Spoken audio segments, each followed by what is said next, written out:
Welcome to the Prospect Warehouse podcast. Today, we are talking about the Homeless Athletics. No city affiliation. They do not want to be known as the Sacramento Athletics. And I'm So not who going said to that? call them the Athletics. Like the owner They said did. that or something? Yeah, this is why they're not. You don't see it at SAC. There's no SAC. Yeah. There's no. The Athletics don't have a SAC. Yeah. It's just AF. So like every other city, when you're watching a baseball game, shows the first three letters of the city, like or Right. whatever. Like the Cardinals are STL, Chicago Yep. Cubs is CHC, right? Athletics, it just says ATH, and I'm not for that. I am for consistency. Right. And they do not want to recognize Sacramento as their home for the next couple of years. We'll just call them the Homeless Athletics. Yeah. Fine with me. I took a stand against that myself. If people know that use the dashboards, it's still Oak. They're still called Oak. If you want to see the Athletics in the dashboards, the little team abbreviations is still OAK. I probably will change that. You should change it to Hobo. HOBO. Hobo. Yeah. Sure. We have at least 2 more years there, right? It was 3 years minimum. Yeah, if you're not going to be Sac, you're going to be Hobo. I think it's fitting. You get pick your poison. You want to Sac or you're going to be Hobo. That part of the country too. Plenty of that going on. Plenty of hobos in California. Yeah, exactly. Why? I mean, they pay you to do it, so why not? So we're going to talk about the Athletics. A little offhand, a little behind the scenes here. If you have been following with the F scores, John has now updated some of the phone stuff. So if you like to look on the Tableau pages on the phone, hitters have been updated. So hitters are nice and pretty now. Pitchers are still under construction. So don't search for pitchers on the phone. Only search on the No, that should be. Didn't I do that already? Pitchers look okay, doesn't it? Okay. So you did fix pitchers. I know you're. Well, not today, but I thought I had done that one. Hold on, let me pull it up. Before. Yeah, I don't know. Oh. So look at that. I'm behind the times. They're all fixed now. That means, right? I mean, nice no. I mean, we're not nowhere close, but yeah, this looks better. Good. Oh, there we go. Look, see if you're watching live, you can watch the phone screen. There we go.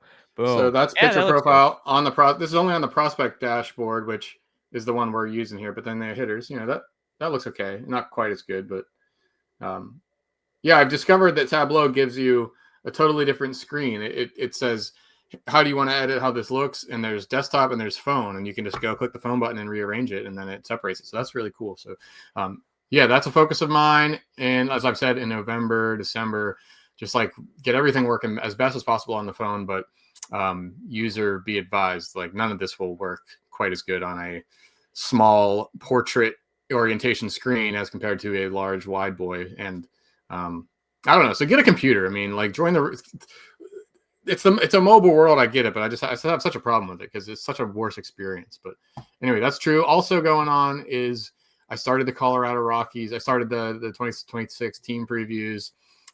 So we're ahead of that on prospects, but now we're catching up with the major league stuff. It's probably I don't know. It's not the best thing I do, I guess. There's some better things, but I go all winter talking about all the fantasy relevant players from each team, and I rank them one at a time. So I start at the bottom of the league. I start with the best player on the worst team, Ezekiel Tovar, Hunter Goodman. I put them into the rankings, and that's how it starts. And then I look at every other player hundreds of times over, and I rank them, and then hopefully by February 28th, I try to finish it.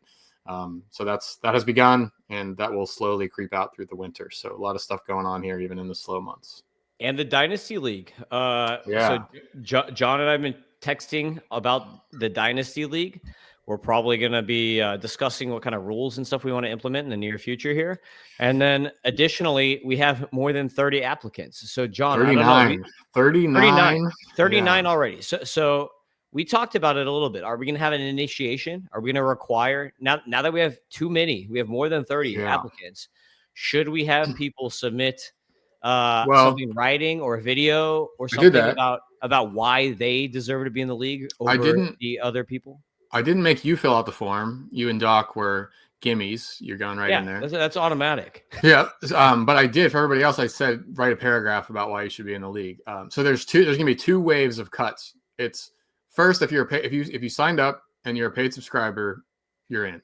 Okay. Like that's good enough for me. I don't need to do anything else. So then we'll cut all those down and we'll see there's still plenty of, at least half the people that applied didn't seem like paid subs. Although maybe sometimes you use 2 different emails and maybe I missed you. I don't know. So if that's you, let me know. But then I'll look at what they wrote and just kind of get a feel. But if we're really going for 30 teams, there's going to be turnover.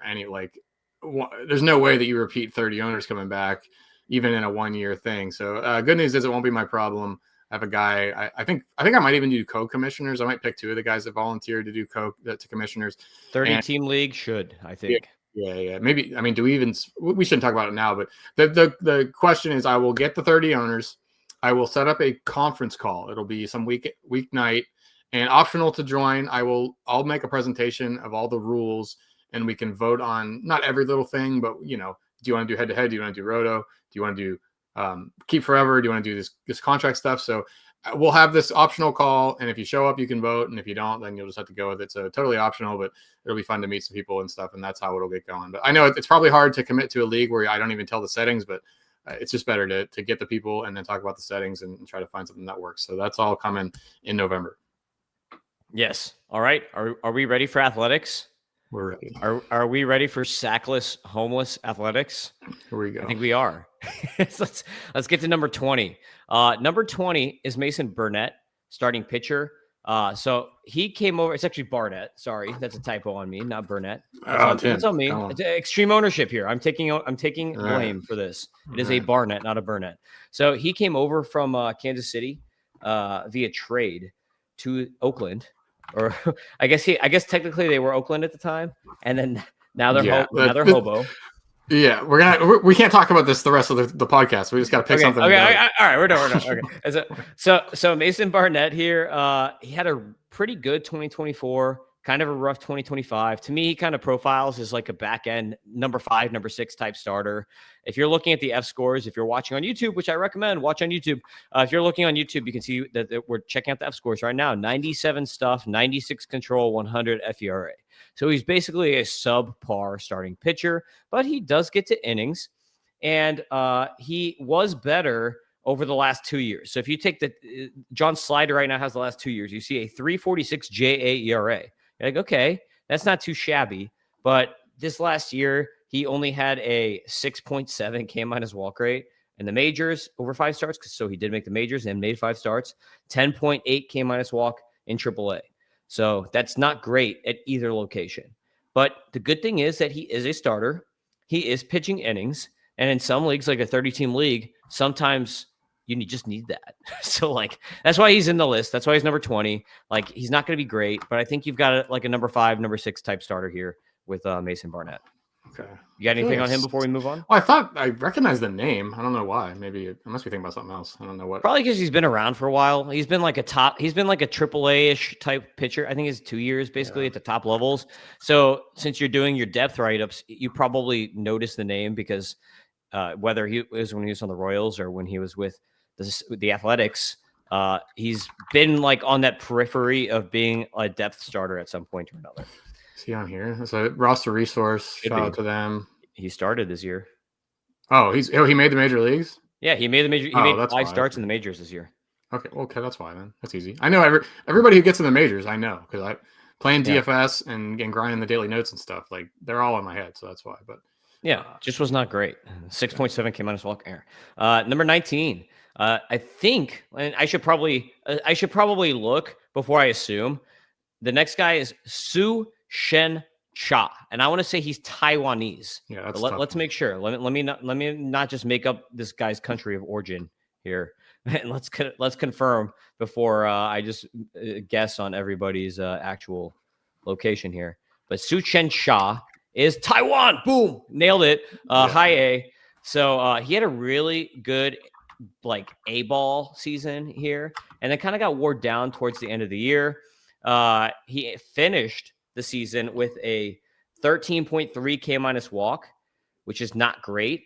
But at A-ball, he had a 24.8 K- walk. And then when he got to high A, went down to 3.1. And he pitched about roughly 50 innings at both levels. So really good at A-ball first half of the year. Really bad at high A second half of the year. So what does this tell me? This tells me it could be one of two things. Either he was just dominating low A competition because he's an older guy. He came over from a different league, so he's played professionally before he came over to the minors. Or it's that overseas, they don't pitch as many innings. They're not pitching every 5th day. And this is just a case where he got worn down. So it's one or the other. Either he's not as good as he was at A-ball, or it's he got really worn down. So I'm not really sure necessarily what to make of him long-term at this point, but he is a guy that we should note for fantasy. You can see a 112 F control is insane. 79 stuff is really bad. But he's an interesting name, especially because of how good he was at A-ball. Do you have any interest in this type of guy? Well, I should note that you spelled it wrong too. You're 0 for 2 because my bad. You switched up the S. I mean, easy to do. Su Shen Shaw. It's actually Su Chen Shaw, like Shaw, not Shaw. But behind the scenes, I'm usually writing these at nighttime when I've got kids climbing on me because they're happy that daddy's finally home. So sorry if I. And then you're like, kids go away. I gotta make this top 20 list. Yes. I can forgive that, but some more anal people maybe can't. But no, 10% swinging strike rate. I mean, that's curtains for me. If you're in the minor leagues and you're under 13%, like that's the end of the road for me, unless you have like some insane ground ball rate or something like that. But that would be disqualifying in my opinion. But we're at the number 19 prospect, so that's okay. Yeah, exactly. 18 is Gavin Turley. He was a recent draftee. So he was drafted from Oregon State. I'm having trouble with the screen today here, man.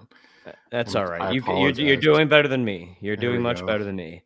So Gavin Turley, outfielder from Oregon State. He was actually supposed to be drafted higher. Like everyone thought he was going to be like kind of like a first or second, like late first, second round type guy. Fell to the 4th because there's a lot of swing and miss here, but there's a lot of power. So this is that type of guy who kind of profiles as a corner power high K type bat. I do think there's a pretty good chance he gets to the majors. Like the power is for real. He had 20 homers last year at Oregon State and then 19 the year before that, which that's pretty good power for college when you're only playing like 60 games in a season. Obviously metal bat, right? But the power looks for real. Like even in this little sample size we have, so you can't actually pull him up, John, on the Tableau page. So even in the sample size that we do have for him, the angles are pretty good for power. He had over 50% fly ball rate. And it was only how many games? 27 games at A-ball. But I think like we don't have a power F score for him yet because he didn't play enough games. But based on the fly ball rate and that he did have 4 homers in this small sample size, I would say that the power is going to translate pretty well for him. But it's more like how much contact he's going to make and how much he's going to strike out. So we see here he's actually very terrible against lefties in our small sample size. 59% contact rate against lefties is very bad, and almost a 40% K rate. So maybe he's a platoon bat just based on that. That's a limited split. If that split was over a full season, I'd be like, that's a future platoon bat. That's like your next Jock Peterson or whatever kind of deal. Yeah. But Gavin Turley does have some power, so he is a prospect to note, I think, for the future, potential major leaguer. Okay. Number 17. Nothing to add. Number 17, outfielder Ryan Lasko. He was the 2nd round pick last year for the Athletics. Kind of had not a great season for a 2nd rounder, but I kind of still like the potential. I liked him last year when he was coming out. You can see the F scores are kind of mediocre. 94 power, 98 hit, and 102 discipline. There's more power in that bat based on his college pedigree. He just hasn't really translated it from college yet. Contact rate's not great. Zone contact is pretty good, though. So kind of interesting bat there. For Ryan Lasko. Yeah, very bad angles. Near 64% ground ball rate is very terrible. But 2nd rounder, so he does have pedigree. I wouldn't give up on a 2nd rounder after 1 year. I think this is a guy that we should just keep on the top 20 for another half year, a year or so, and kind of watch how he does in his 2nd role here as a pro ball hitter. Anything on Lasko? It's a small sample with the zone. I was intrigued by the difference in contact and zone contact right here. I wonder if that's ever really happens. Like, can a hitter be really good at contact right in the zone, but bad at chase? I mean, it's obviously harder to make contact with a pitch out of the zone because it's further away from your bat, like by definition, but or at least by further away from the fat part of the bat. At least, I guess inside might be whatever, you get it. Something to explore maybe for my own consciousness, but that is the question. Like, a lot of people like to look at zone contact instead of contact, and I just kind of think I don't really have a preference. I think they're usually all the same. I have a million scatter plots on that main dashboard, but I don't think I've made that one to see the guys that might be bad at contact out of the zone and good in the zone. And I guess the point, and I think you would agree with this, is that you would rather you look at zone contact because you don't, if you're swinging at a bad pitch, you almost, unless it's a 2-strike count, you almost don't want to make contact with that. Like a high out zone contact is kind of a bad outcome. You're not getting many hits on those. So I don't know. That's interesting. Not really anything to note about this particular player, but that stuck out. I think it kind of depends on the chase. If you have a low chase rate and you have that disparity, that's not as concerning as if you have a really high chase rate. Then it's just kind of like, yo, stop doing that. Right. Like, stop swinging outside of the zone. Number 16 is a guy that you will know because he's been in the majors. It's starting pitcher Gunnar Hoglund. Yeah, the Hog man. Yeah. So he actually had a pretty decent start to the year in the minors, came up to the majors and wasn't so great in the majors. F-score wise, he rates pretty poorly. But the Athletics, don't have the greatest rotation. So I guess he'll probably be in it this year, like almost definitely. Like he only has a 465 JA.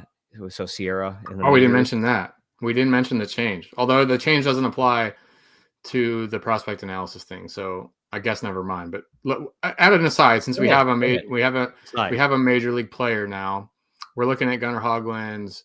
This is the main dashboard. So what you see here now is two things. And I wrote an article about this totally free for everybody. So if you're a subscriber, you saw this. I'm guessing if you're listening to this podcast on October 29th, you're probably a pretty loyal consumer. So you probably saw that article, but anybody who missed it, JA ERA and JA Sierra now. JA Sierra is what, and this again only applies to the Major League dashboard. This is what we've been talking about the whole time. This is just JA ERA, same thing we've been talking about. It's just the Sierra rules pasted into my dashboard. No different. And that's why I have called it that. JA ERA now will use swinging strike rate and ball rate to predict K and walk rate. So this is actually a pretty good example because it's most useful with these smaller sample size guys, where like swinging strike rate on 547 pitches.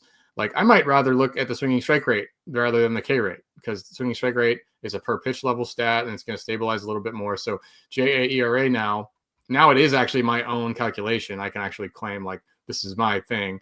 I'm guessing it's not more future predictive than anything else, but I like it. So it'll look at swinging strike rate. It'll give you more credit for that. It'll look at ball rate. So long story short, same calculation as Sierra and XFIP, only using swinging strike rate and ball rate instead of K and walk. So Hoglund's not good in either. 10% swinging strike rate in those decent major league sample size. It looks like, although the JA stuff model is kind of off the charts on his four-seamer, must have some IVB or something and got hit hard. But it wasn't impressive in the majors. He was definitely someone that we were kind of targeting with hitters last year rather than streaming him in. But also the fly ball stuff that's pretty high, especially in this park in Sacramento. Not a good sign there for him. Yeah, so his four-seamer, because we have a lot of pitch level data in the minors too, which is like a larger sample size for him. He's got his four-seamer actually has horizontal movement too. A 4.8 horizontal is pretty good. 8.6 swing strike in the minors is not bad, and only a 3.4 barrel rate against. So like people just are not hitting it, probably because of the horizontal movement. They're just not barreling it. So that's actually pretty good. But it's kind of interesting. The stuff you see the F stuff in the minors is 90, and in the majors it's 98. So obviously in the majors we have more data, so it's going to be more accurate than the minor league stuff. It's this number right here. 103.2. That's what's pulling it up. Yeah. Good fast. Your JA stuff loves the fastball. But the results weren't there. Like the 8.2 swinging strike rate isn't very good. The 50% strike rate that's below what you want for a four-seamer. And then it gets hit in the air so much. So I don't know. That's the problem with these Stuff Plus models is if they see a different kind of pitch, it's just like, I don't really have anything to compare this to. I don't know. So it can often give good grades on these things, but I guess it's better to be 103 than 90. And I remember JA stuff for now, it's super packed in. 103 is a massive score in my particular model, while in Fangraphs and other models, it's not very good, but that's big. I would say for Gunnar Hoglund, if you're in a league that penalizes home runs, stay away. And if you're not, he's actually probably usely. What kind of league doesn't penalize home runs, Tim? Well, I mean, you're going to get nailed in ERA, right? But like, for instance, I'm in Otanu points, it's like negative like 40 points to allow a home run. Like you just get completely destroyed. So Gunnar Hoglund has a 117 control in the minors. So while we don't have a major control for him yet, he does have good control. And if he can throw up a 98 stuff with that kind of control, that's pretty solid. But the FERA for minors and majors is both bad. So that just tells you that this guy is prone to giving up home runs. So yeah, I would just that's kind of like why he's at where he's at. And he's never really fulfilled his potential because he is another high pedigree guy. I guess there are points league that don't kill you but you're right. I used that Ottoneu scoring. I made a MLBDW, just a redraft points league, and I used the Ottoneu scoring, which I ended up winning the regular season and then losing in the final because I think just because I played that scoring position better, that scoring system better. I like tuned my projections to that and ranked and then used the auction about like I kind of did it right, and I don't think a lot of people did, but man, that's weird. And I get it, like it's tailored to what's actually good and what's actually bad in real life. And I kind of liked it for that reason. But yeah, you could have a pitcher go 6 innings, 2 runs, 5 strikeouts, 1 walk, 4 hits. But if he gave up 2 home runs, it was like a negative score. It was crazy. Yeah. Yeah. That's why like Aaron Nola is the worst for Ottoneu. Yeah. Number 15 is starting pitcher Henry Baez. They got him from the Padres in the same trade that they got DeVries, who we'll talk about later. But I actually like Baez a little bit. He doesn't strike people out, but he's really good at preventing runs. So he's basically an opposite Gunnar Hawk, like kind of like an opposite where it's like, okay, this is actually a guy that you would want in that Ottoneu points type format because he doesn't give up home runs. He's like really good at limiting damage, but he just doesn't strike anybody out. So if you want strikeouts, he's going to be bad. But you see his 86 F stuff, 109 F control, 109 FERA. Yeah, so he's actually pretty solid in that type of format because he pitches a lot of innings. He doesn't give up a lot of runs, but he's just not going to strike guys out. He's never going to be a strikeout guy. So it's almost like this is like the Kyle Hendricks type player, right? We're like, okay, good control. Like his stuff is terrible, but for whatever reason, he like doesn't give up a lot of runs. Like Kyle Hendricks did that for what, like 5 years for the Cubs, really great ERAs that just way outperform Sierra every year, no matter what. And you're like, okay, whatever, it's working. I guess I'll try. After a couple of years, you're like, I guess I'll just trust it at this point. 3 homers in 23 starts. That's insane. 3 homers given up in 109 innings. Wow. Yeah, so that's who you want, Ottoneu. And he's in Double-A, so he's pretty close to the majors too. He spent the whole year, I think, in Double-A for both teams. So, and as a 23-year-old, like I thought he was going to actually come up this year for the Padres because they had like no pitching depth, and then they traded him. But he could be up relatively early, and he's always outperformed on xFIP versus his ERA. So like the JA ERA is going to always be better. Like for instance, he had a 5.84 ERA in his 3 starts with the Athletics this year, but a 350 xFIP during that. So that has to be the lowest. That's got to be the lowest home run per 9. I did 100 innings minimum. Wow, it's not. He's here number 10 or so. Yeah, for all of pro ball above A ball, 100 innings. Rodriguez Cruz is that? He had the 12th lowest home run per 9 at 0.25. So Grant Umberger, who's that? Do you know him? Yes. He gave up 1 home run. Tim and Travis Smith gave up 1 home run in 106 and 102 innings, respectively. That is extremely lucky, but extremely impressive. Yeah, I'll tell you, I'm not surprised Elmer Rodriguez Cruz is on that list. Total ground ball guy. Patrick Copen does surprise me, though. That guy walks the world. That guy strikes everybody out and walks everybody, and then nothing else. So like, he'll be Joe Boyle. Yeah, he'll never. He's a Dodger. He'll never be a starter. He'll be a reliever just because he can't. There's no way. His command is way too bad for him to be. He's the new Joe Boyle. I love Joe pretty Boyle. Much. Right. He looks like a kind of like a 1960s hippie or whatever. He's got long hair, wears glasses. Like I don't know, interesting look. Like I remember Doc would love him. Joe Boyle. This is just a good memory from last season. Is that people kind of thought Joe Boyle was good, and he came up to make a start for the Rays, and like the DraftKings player prop line was like over 1.5 walks for like minus 150, like close, way too close to even money. It was like, okay, that's insane. You guys made a huge, like one of the few times those sports books make a mistake, and we were all over it. And certainly he walked. I think he only did walk 2, like he barely did it, but he did it. So those high walk rate guys are always fun. I even showed my wife. Like my wife knows about Joe Boyle because we were watching a game one time. I was like, it was probably that game where I probably had I had money on him to get a couple walks. I didn't tell her that, but I was like, watch this guy. He's got no command. And and then he like hit the guy in the face. Like the first pitch he saw is so funny. Like shout out to Joe Boyle. But anyway, all right. So back to business. So we're in the top 14 now. All of these top 14 guys are like top 250 guys for me. like Okay. top 200 to 250 guys. So the athletic system is pretty solid. Daniel Susac is probably going to be the backup catcher to Shea Langeliers this year. So when you're doing your write-up, you'll probably do a little bit into him. Pretty interesting dude. He's actually really, really good. He got paid 3.5 mil, former first rounder in 2022.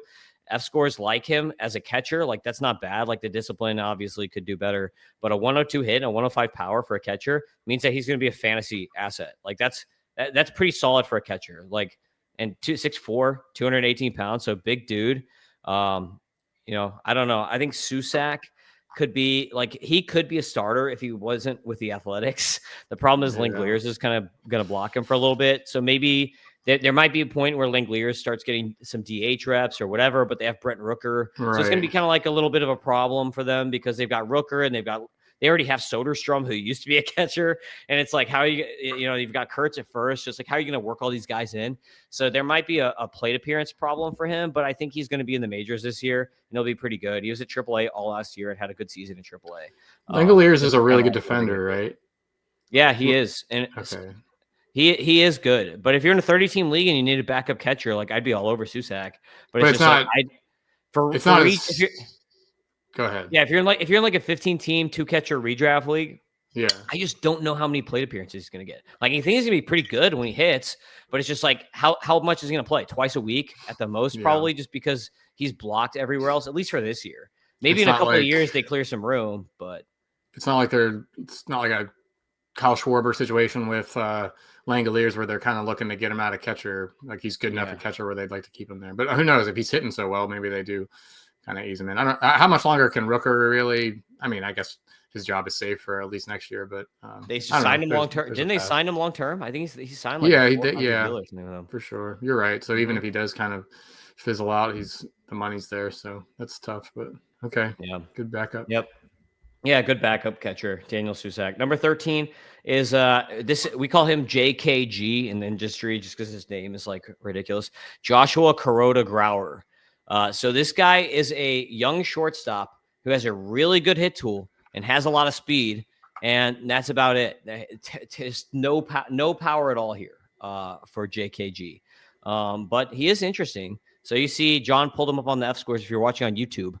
106 hit tool. 128 discipline, 104 speed, but only 86 power. So, very low Ks, walks just a little bit, not a lot, but it's almost like a Jacob Wilson type profile, and it's like a little mini Jacob Wilson here for the Athletics. Yeah. You almost might want to say, because the ISOs are under 100, so it's like he'll never run into power. Like Wilson has more power than him, but he has a little more speed than Wilson is kind of like how I would put it.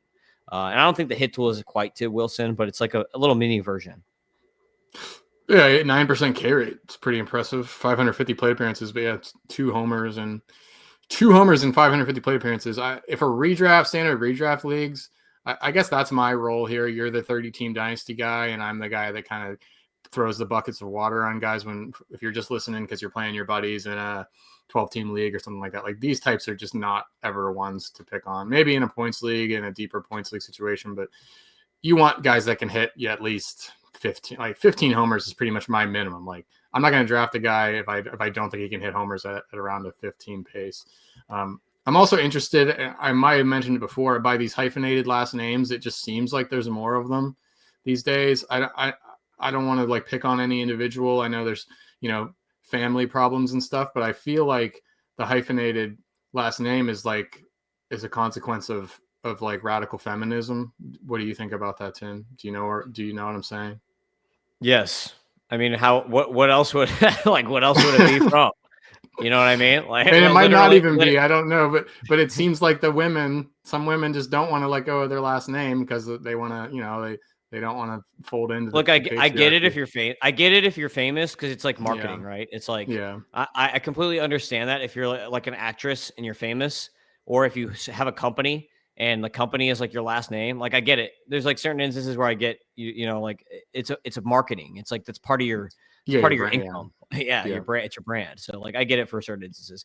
But the contact rates for this dude are just ridiculous. Like 87 point and And Sorry, we should you note moved this off too. the feminism talk real quick there. That's good. Good save. Yeah, I don't want to shut your podcast down here, but yeah, I mean, Double A, 87% contact rate. We don't even know his zone contact, so it's probably ridiculously high.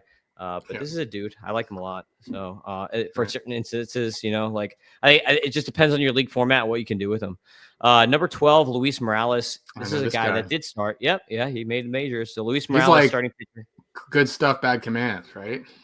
Yes, exactly. Which is why, like a lot of people really like him. I don't. The Athletics have never been able to develop those types of guys. This is not like Cleveland where they make everybody a good command guy. You know what I mean? And actually, look, 107 Yeah, F. bad, So yeah. F stuff really liked him. 108 F stuff, 107 F control, 104 F ERA.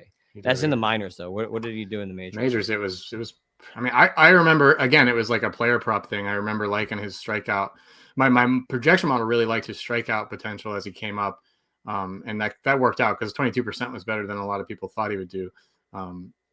But yeah, I guess that's kind of a bad memory. 9% walk rate isn't bad. 39% ball rate is pretty bad. So he's a guy that'll get punished here on the JA ERA. So a 4.39 ERA with that ball rate input compared to the 4.01 in Sierra. I don't know. Maybe he kind of got it together late. A couple of walks every start. Okay, yeah. So his second outing, he walked 5, and that probably bloated the walk rate. But that's mischaracterization. His control's been fine.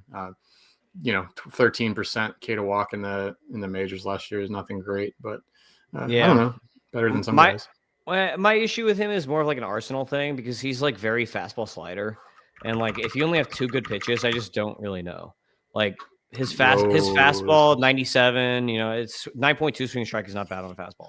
34% ground ball rate is disaster in Sacramento. Yeah, that's bad. Fly ball guy, exactly, and especially in that park. But then the slider's good, 17.2 swing strike rate on the slider. Throws 84, almost 85. So good slider. But I don't know about the rest of the arsenal. Like he's throwing a gyro slider, but like you called it a sweeper in the majors. Yeah, exactly. It is a sweeper, and then he's got his gyro slider. So his cutter, which is labeled a cutter on the minors, is actually that's his slider right there because that's a gyro. He throws gyro slider, not a real cutter. That gets some swing strikes in the minors, but he doesn't. It's not something he throws it as much. But I think it's more an Arsenal thing for me because I just like watching him pitch. I'm like, I don't know. Like it's okay. I think he's like a number 4 starter, right? Like I don't think he's going to be a superstar. Maybe for the Athletics, he's a 2 or 3, but like I think in most rotations he'd be like a number 4 type guy. Good velo. I mean, looks like he's got a live arm. Good velo. So. Yeah, for sure. Control's better than I remembered. Yeah. Especially for F stuff because he's like a 10% walk guy.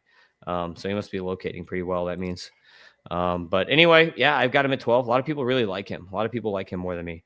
But I like this work, so I've got a lot of guys on here. Number 11 is Braden Nett. Braden Nett came over in that Leo DeVries trade.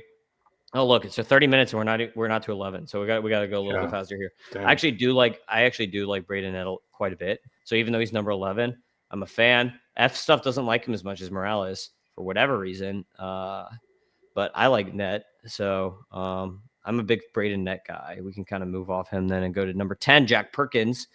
This is a guy who's in the majors. I would really want to see him start. Yeah, I really want to see him start. Like he dominated in the minors this year. He was so good, and then they bring him up, and he's in the pen. I don't really understand that because this team doesn't have a great rotation. But Jack Perkins, there he is, 111 control. Obviously, FERA in the majors this is a tough stadium he's pitching in, so he's gonna get nailed in this stadium until he gets a larger sample size, probably. But in the minors, look at this. This is majors, 15.5% swinging strike rate, boosted by the bullpen stuff. I mean, he was throwing 20 to 40 pitches there, but I don't know. He was still kind of bulky. He wasn't really out there for one inning ever. So, for people who don't know what I'm talking about, if the swinging strike rates, the K rates will get boosted up when you're in coming out of the bullpen because you're only throwing to like 5, 6, 7 hitters, so you're going a little bit more. But 15.5% is really, really high. 3.32 JA ERA, that's pretty nice. That's really nice, actually. 220 expected average against. This is all in 38 innings. But yeah, his K to walk stuff in the minors was crazy. He was one of the best minor league pitchers, like at the higher levels last year. So when he got called up, I was adding him on fantasy teams and stuff. Seems Russell Resource isn't like the I don't know. They're guessing too, but right now they don't have him in the opening day rotation. I would say there's a very good chance of that because how good he was in the minors in that starting role, and then he did more than hold his own from the bullpen. So I would love to see Perkins in that rotation. Again, it's not a great team to pitch on. He's not a ground baller, if I remember correctly. 41%. It's nothing terrible, but yeah. Anything in the 30s in fly ball rate, you're playing with fire, and you're definitely going to have some bad outings along the way. But I do think Perkins has the K and walk combination to maybe overcome a lot of that. So I'm a big Perkins Yeah, guy. I think his arsenal makes more sense as a starter too, because he throws his sinker as his primary fastball. So you don't really see many guys in the bullpen who are like sinker, changeup, slider, and then fastball cutter. Like that's a starter's arsenal, not a reliever arsenal. Because you're playing his whole arsenal is basically playing off the fastball. Like you've got 3 variations of fastball, and then you're throwing a slider changeup. Like that's a starter's arsenal, not a reliever's arsenal. Kind of weird.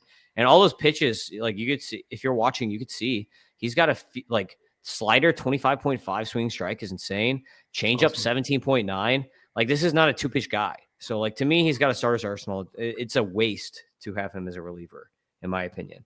And it's not like he can't go deep. Look at his game log down. Scroll down on his game log there, John. In his minors, when he was in the minors, he was throwing 90 pitches every time out, jacking double-digit strikeouts. So like, why would you want that to be a reliever when you're the homeless Athletics and you have a terrible rotation? Makes no sense. Yeah, they should be trying everybody in the rotation first. So, I mean, they don't have a closer now. I guess Miller's gone, but whatever.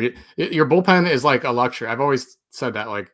Back end of the bullpen is a luxury thing. Like it doesn't matter until you have an offense in a rotation. Like you're just not going to be winning games late. So figure out the rotation first. And Perkins seems like one of the better options in the Athletics organization without saying a city name. So, yep. Okay. Number 9 is Henry Bolte, outfielder with the Athletics. You can pop. He's got to be fast, right? Is he fast? He's super fast. He's really, really fast. So this guy is a superior. He's a very, very good athlete. Like he's a very fun fantasy profile, except the problem is he strikes out all the time. He has terrible contact skills, and he hits a lot of ground balls. So he's super fast and has a lot of power despite hitting the ball on the ground all the time. F scores, he's got a 114 power, 100 hit, just because he does hit the ball hard. So the barrel rate's going to bring the hit up a decent amount. Like you're going to have barrel rate. So it's going to bring the hit up a little bit. And he runs high BABIPs. So he's just going to be a high BABIP guy. That's how he's always going to run. 94 discipline because he strikes out all the time, and a 123 speed. So Henry Bolte, let me give you an example here. Had 9 home runs and then 44 steals with only 2 caught stealing.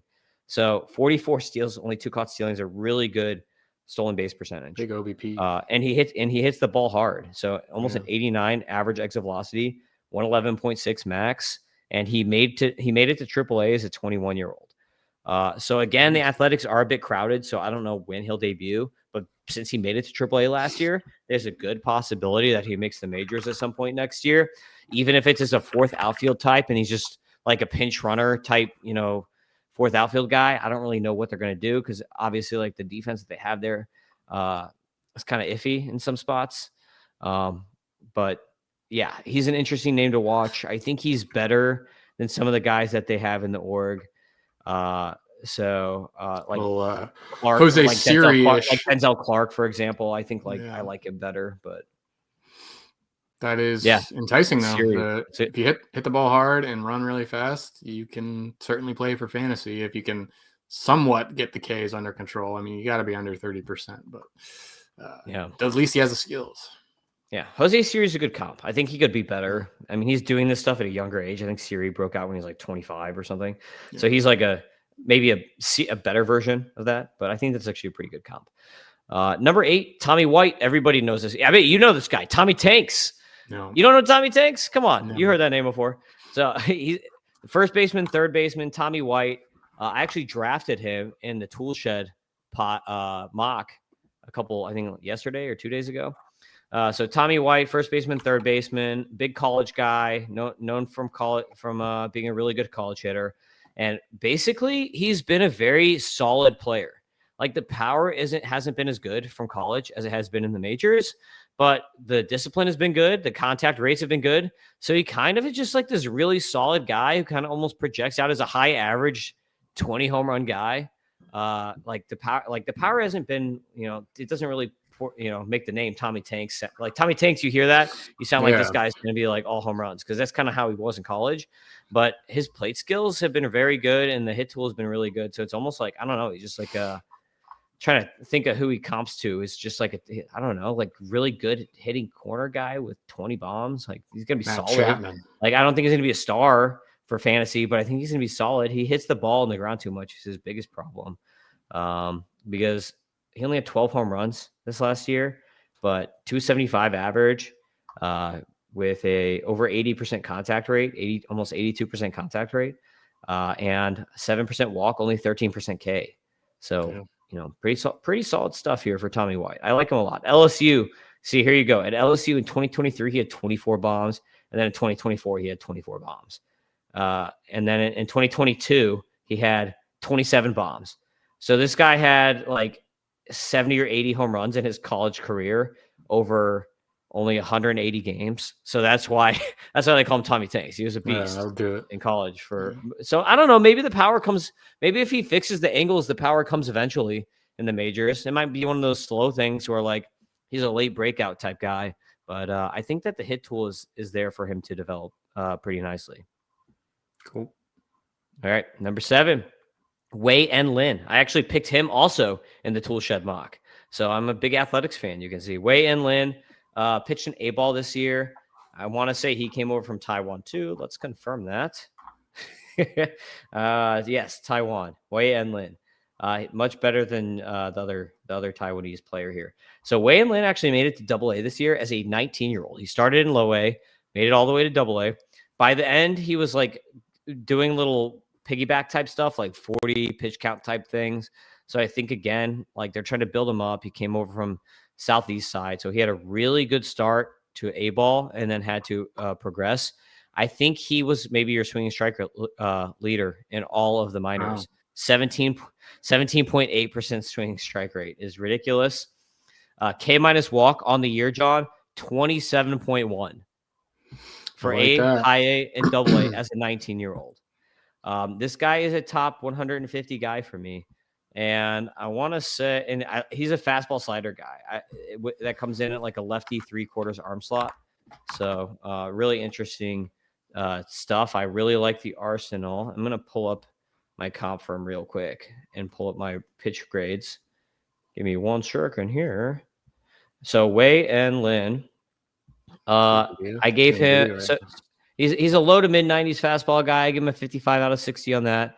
His slider's a sweeper, so I gave him a 50 out of 60 on the slider here on the sweeper. As we're watching a weird. Sorry, we're going through an ad. It's like the weirdest ad. There he was. I think he also pitched in the World Baseball Classic too. Yeah, look at that sweeper. The fastball has a lot of IVB, up to 18 inches IVB, or averaging I think at 18 inches. And I give him a 50-50 on the changeup too. And he also throws a knuckle curve and really good command. 55 out of 65 on the command is what I threw him. So really good pitcher here, Wei-En Lin. Keep an eye on. Hopefully he can build up the innings next year is what we want to watch. 123 F stuff, 132 F control, 106 F ERA. Those are all just insane. 204 JA ERA. So where should he go in he's not a first year player, but I don't know. Right. He actually may be available in some first year player drafts because it all depends. So a lot of first year player drafts, it depends on how many rounds there are. You're going to be picking like a international, and are you going to have a separate international draft versus?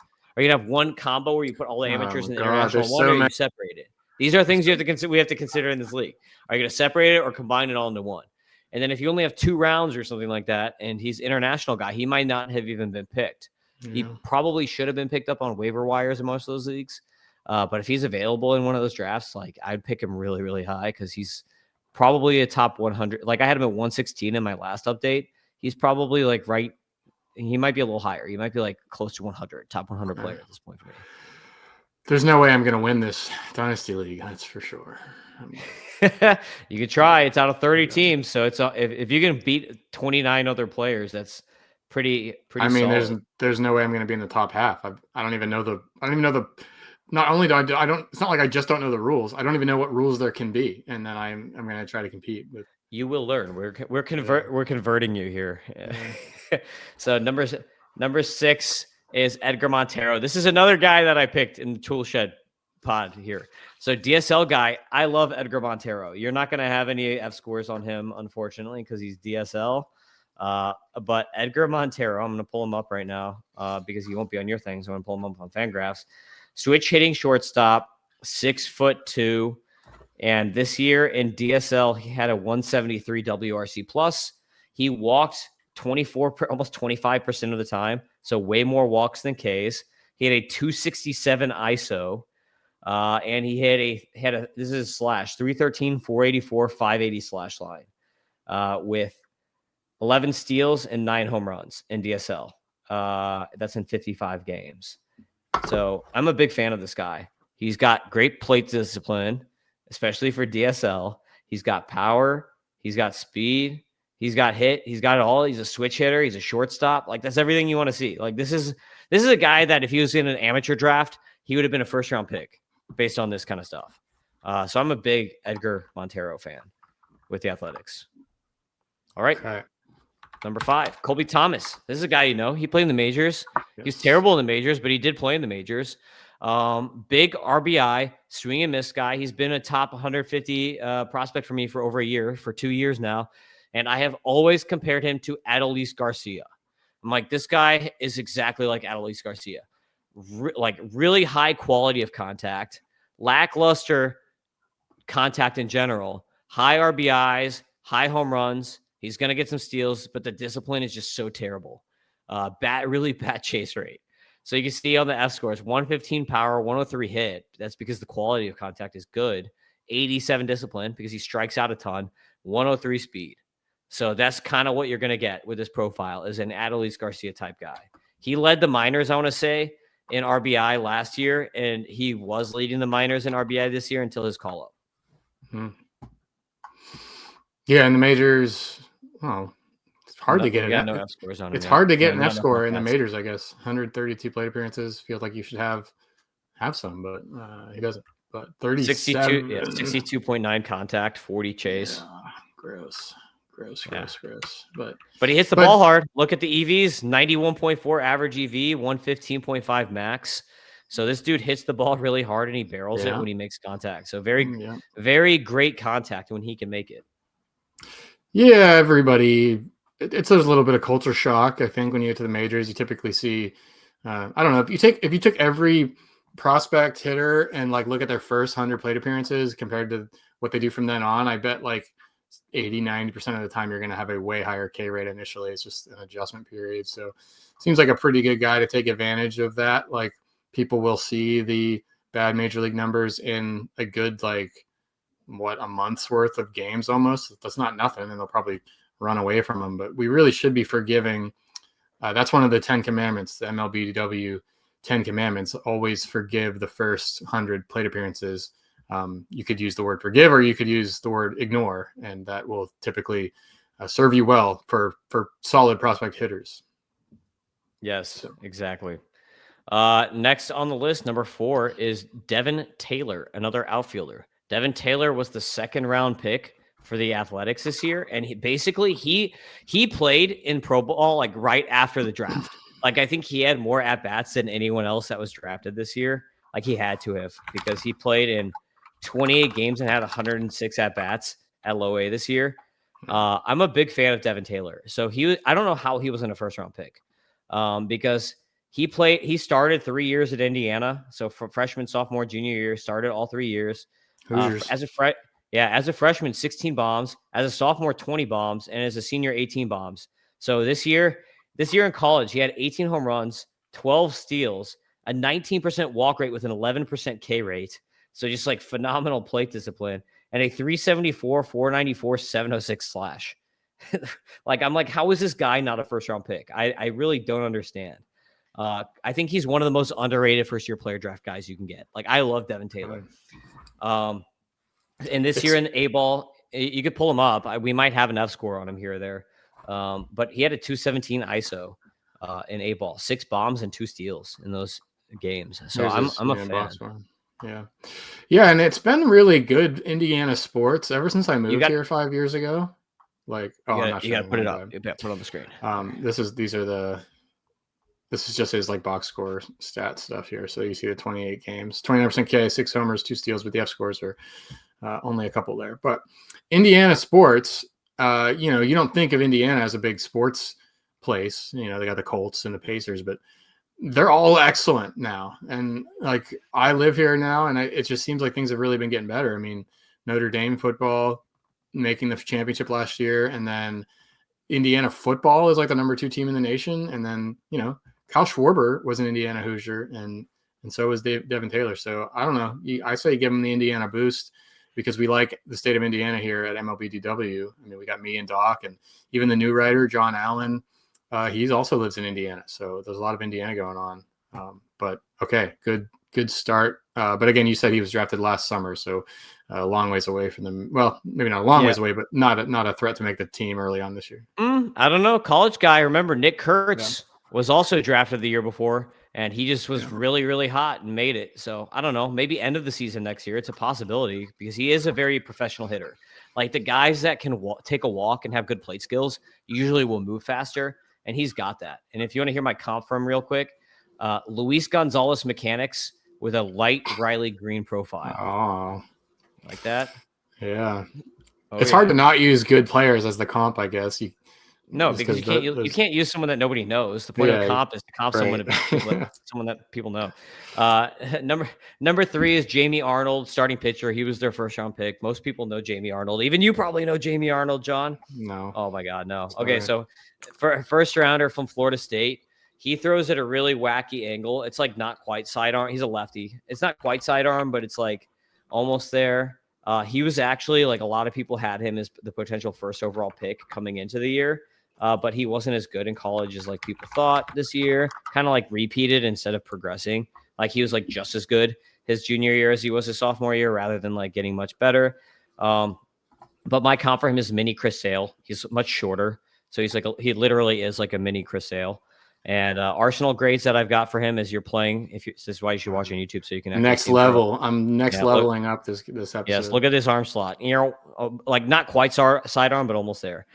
So he throws the fastball 92 to 96 miles per hour. I threw 60 on that. Slider, which is also sweeper, however they classify it, 84 to 87 miles an hour. I threw a 65 grade on that. Change up 84 to 87 with a 50 to 55 grade. And then he's got a cutter that I threw a 45 to 50 on. It's a gyro slider. It's not a cutter because it's 86 to 88, which just tells you by the velocity that that's a gyro slider, not a cutter, because a cutter would probably be like 90. And a 55 out of 55 on command. He's a top 100 prospect, and he'll be pretty high in first-year player drafts because the Athletics, again, their rotation sucks, so he should be a fast mover here. Number 2 is another starting pitcher. With showing my YouTube, I showed a YouTube video there, but then I'm logged in, so everybody got to see my like recommendations for the kind of stuff I'm watching on YouTube. But luckily for me, nothing dodgy, just a bunch of emo pop music and Christian preachers' sermons. So it's an interesting mix. You also just call yourself out, so now everybody is going to pause right now, and they're going to go back and look and see. But it's all right. There's nothing to hide there. It's a strange mix. It's like John MacArthur, Vody Balcom, Mayday Parade, Morgan Wallen, and like and then kid stuff. The kids get on with the remote. So, but yeah, nothing impure. Excellent. Number 2 is starting pitcher Gage Jump. Gage Jump was a second rounder for them last year out of LSU. And had a really, really good year this year. So Gage Jump throws 100 miles an hour as a short lefty. My comp for him is a lean, high velo Carlos Rodon. He really sits more like 94 to 97. So are you calling Rodon fat? He can get up to 100. Yes. Is that it? That was a shot at Rodon? I'm calling him a little chunky. He could lose it. He could come work out with me for a little bit. I'll get him in shape. But I know Rodon is a hunter. So he's spending a little too much time hunting and getting the deer jerky in the wintertime. Maybe too many White Russians or something. Gotta come hit the gym with me, Carlos. Yeah. So slider is his second pitch, obviously, if he's going to be a mini Rodon. and he's also throws a curve changeup. But fastball is really the big one for him because he's a short guy, low low release point with high IVB on a 100-mile-per-hour pitch. So that's what a lot of his damage is coming on. I don't know if you want to pull him up on the F scores here, John. Yeah, it sounded like he was pretty new, but we got some stuff on him. Oh, yeah, he pitched the whole year. 104 stuff, 111 control, 108 FERA, 150 durability, 286 JA ERA. So we don't have pitch level data because he only hit AA, didn't get to triple. But I bet when he hits triple, the vertical movement stuff is going to be pretty sick from him. Okay. Yeah, they need help. They need help in the rotation for sure. I don't know if do you think the Athletics could be a contender next year? That kind of matters with the acceleration of these guys. Could be. Crazy. I mean, if the rotation is what sucks. So it's very possible if they bring up guys, if they could be like the Mets. Like think about the Mets last year. They brought up at the end of the season. They had Nolan McLean. They brought up Tong. They brought up Sprout. They brought up all these guys at the end of the year. The Athletics, if they are competitive around the middle of the year, it's very possible we see them bring up a guy like Gage Jump and Jamie Arnold, who's a very polished college pitcher. Like those are guys. They already have Morales. They could bring up Baez at some point just to get some innings. Like these are all guys that could very possibly make an appearance next year. We would think that the Athletics would spend some money too after we saw the Severino contract last year. I mean, they're clearly in.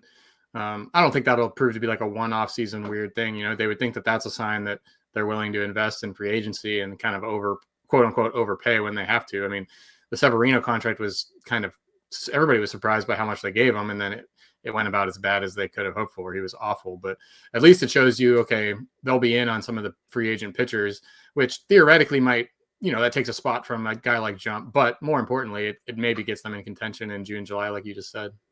Yeah. So we're going to get to number one now. It is Leo DeVries, the shortstop who they got in the Mason Miller trade. This was a shock, right? That the Padres would let go of DeVries. Yes. But I mean, they had the Padres farm system was top heavy. Basically they had DeVries and like Ethan Salas, who is not as good as everyone kind of hoped. We've been talking about him for 10 years, I feel like.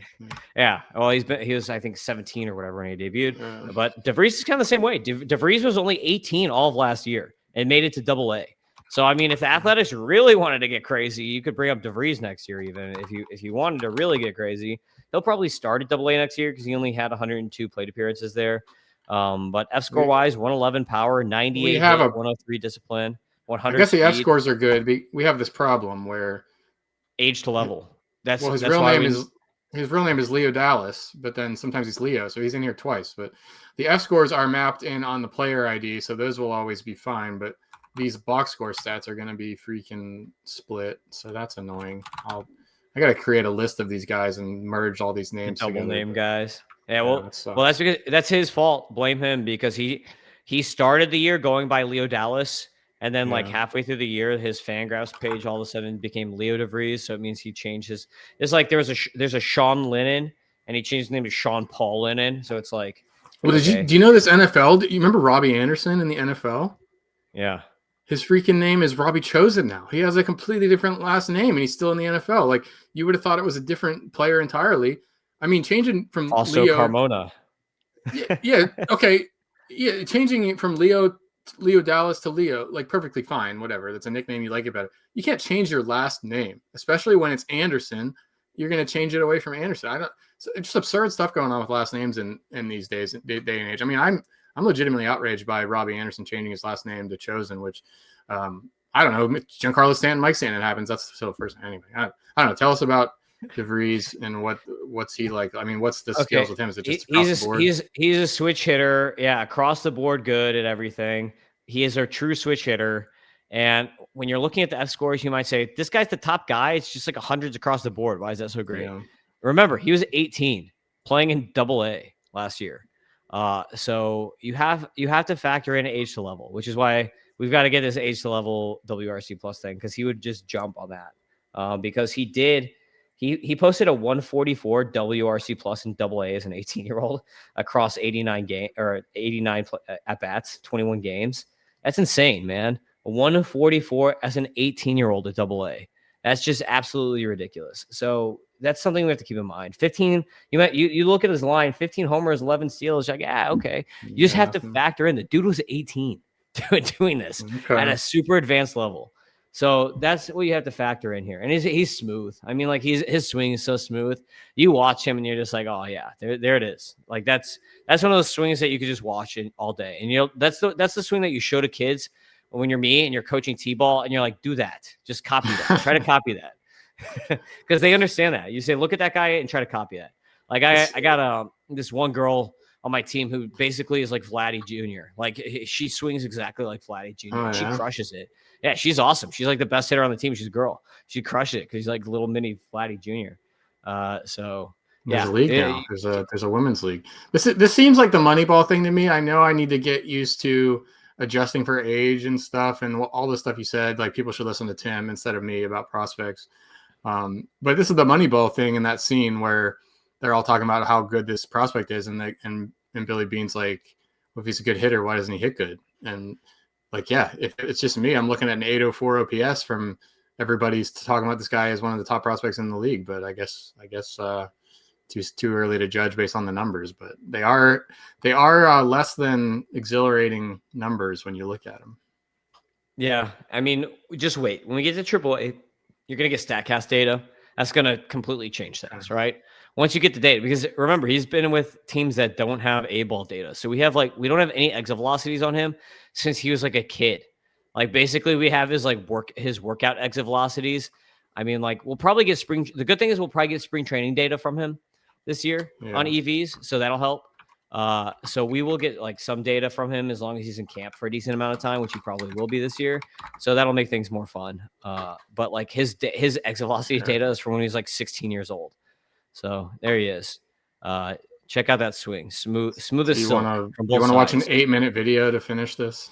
That's good. Yes. Boom, boom. Oh, you have to watch all 8 minutes. No, but he's a stud. So Leah DeVries, I mean, there's a reason that you trade a guy like Mason Miller, who they had locked in. Like Mason Miller was not going to be a free agent. He had like 4 or 5 years of control. So you don't trade like the best, even though he's a closer, you don't trade the best closer in baseball for who you have under control for 4 or 5 years when you're a team like the Athletics who needs control for a guy unless they're going to be a stud. To me, that was about the Athletics just realizing that a closer is not that valuable, and they must have kind of given up on him as a starter already. And there's some talk about the Padres maybe trying to throw him back as a starter. I think that's the right thing to do. Why not give the guy a chance? But yeah, elite closers are weird. Like as a Pirate fan, never having a good team, you're like, I don't care. We've had great closers and it makes no difference. So like that trade made a lot of sense for me, for the Athletics. Like try to get an impact hitter who can help you 155 times a year rather than the closer that throws you 70 innings. So yeah. All right. Something to watch. They got 3 guys. 3 of the guys we talked about, they got in that trade. So who was that? DeVries, they got in that trade. They got Braden Nett in that trade, and then they got Henry Baez. So 3 of the top 20 here they got in that trade. Yeah, no brainer. Good move for the Athletics. Certainly the arrow pointing up on this organization, I'd say, and then they'll get a new stadium. I think it's we don't even have a date on that. It was supposed to be 3 years, but that seemed to be like kind of an estimate, and I don't know if they've even broken ground on the stadium or whatever yet. So might be in this hitter-friendly ballpark for longer than initially thought, but there's a lot to like.